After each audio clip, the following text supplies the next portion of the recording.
ikaze muri aya makuru ategekanye ikirere cyo wa gatandatu ni kwigenekerezo rya mbere ntwarante umwaka wa 2025 mu gatondo hitezwe yuko hose mu gihugu cacu ko hazokwaka yizuba ririmwo n'ibicu bike bike ahazoba hakanye gusumba handi azoba ari mu ntara ya Ngozi mu Kayanza hamwe n'Imwaro aho ibipimo by'ubushuhe vyaho bizaba bigera kuri degrees Celsius 13.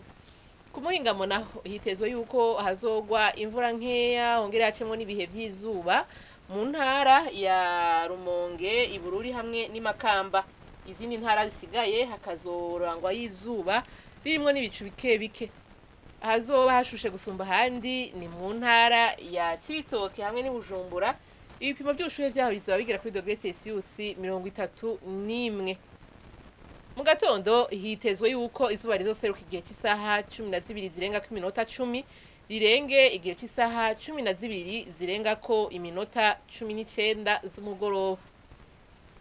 Nuko rero ni hana makuru ategekanya ikirere cyo kuri uyu wa gatandatu agaruki mwakoze mwese yakurikira